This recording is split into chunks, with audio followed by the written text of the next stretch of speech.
भारतीय उपखंड और दुनिया में लाखों बरस पुराने शिव भगवान की मूर्तियां सभी खंड में अब तक मिली है। उसके बाद विष्णु भगवान ने राम के और श्री कृष्ण के स्वरूप में भारत में अवतार लिए। फिर ये अल्लाह इस्लाम का नकली प्रोपोगेंडा आज से 1400 बरस पहले आया और इस्लाम का ये प्रोपोगेंडा पूरी दुनिया में फैल गया। पहले अरब में और उसके बाद पूरे दुनिया में इसका डंका बजने लगा। लेकिन इस्लाम का ये झूठ भारत में तीसरी सदी में आया था। 1526 के सदी में इस्लाम का प्रसारक बाबर ने भारत पर पहला हमला किया था। उसके बाद से 200 साल तक किसी बाहरी राक्षस ने भारत पर हमला किया नहीं। लेकिन 1738 और 1739 में नादर शाह नामक राक्षस ने भारत पर हमला करने का सिलसिला फिर से चालू कर दिया था। उसके मरने के बाद उसका गुलाम मोहम्मद शाह अब्दाली नामक राक्षस तैयार हुआ। उसने अपना दुर्गानी नाम का लुटारू साम्राज्य भारत को लूटकर बनाया और अपने साम्राज्य का नाम दुरानी साम्राज्य रखा। 1748 में दिल्ली पर उसने हमला किया। उसके बाद दूसरे बरस फिर से एक हमला किया और उसके बाद 2 बरस बाद फिर से हमला किया। टोटल उसने भारत पर 4 बार अटैक किया।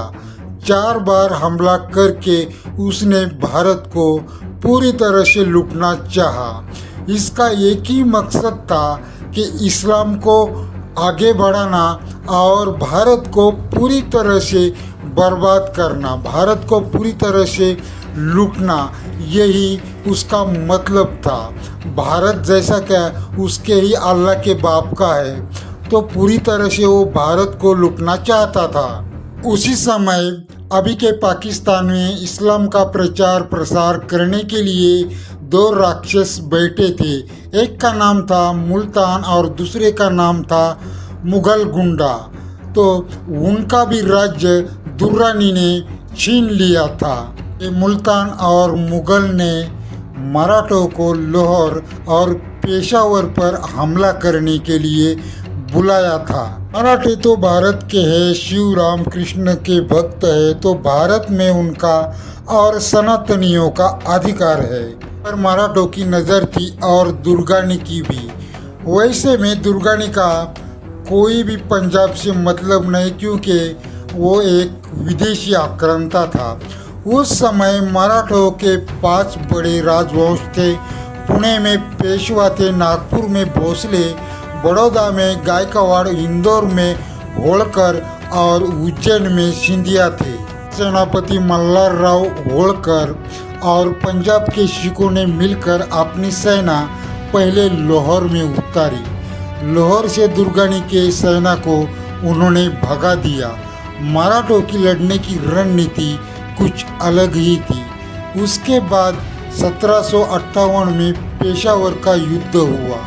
उस समय पेशावर के किले में तोमर शाह, दुर्गानी और जहान खान ये राक्षस रहते थे। उनकी सेना और मराठा और सिखों के सेना का युद्ध यहाँ बहुत हो गया और इस युद्ध में मराठाओं ने उनके सेना का पराभव किया और शाह दुर्रानी और जहान खान जब यहाँ हार गए पेशावर में, तो यहाँ से भाग निकले। मराठों ने उनका पीछा भी कुछ दूरी तक किया था। उसके बाद उनको जाने दिया। बाद में पंजाब, उत्तर पश्चिम सीमा प्रांत और कश्मीर में मराठा मुख्य खिलाड़ी बन गए। मराठों का स्वराज्य अब अटक से लेकर कटक तक फैल गया था, यानी कि अफगानिस्तान की सीमा तक मराठे जा चुके थे। उसी समय अफगानिस्तान के राजाओं ने मराठाओं को अफगानिस्तान के दुर्रानी राजा पर हमला करने के लिए आमंत्रित भी किया था।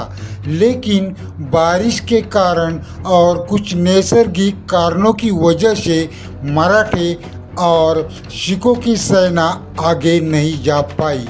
नहीं तो मराठे दुर्रानी के अफगानिस्तान में जाकर उसको मारने वाले थे।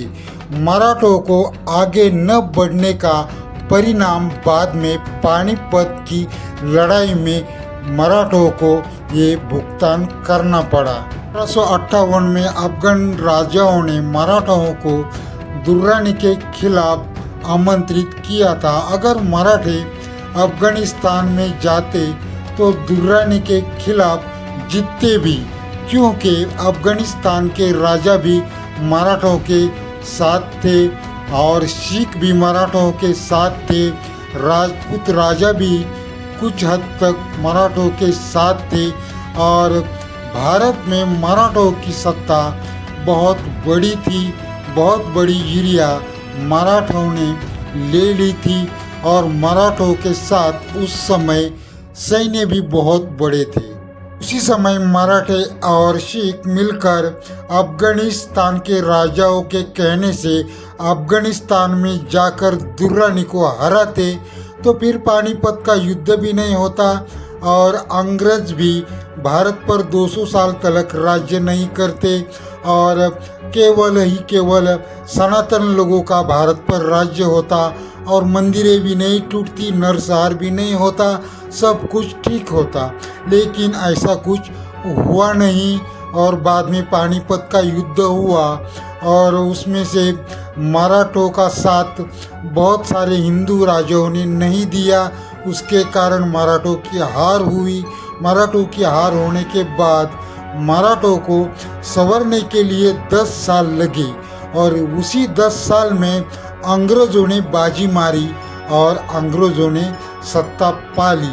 नहीं तो सत्ता तो मराठों की थी, सनातनी धर्मियों की थी और भारत के ही लोगों की थी।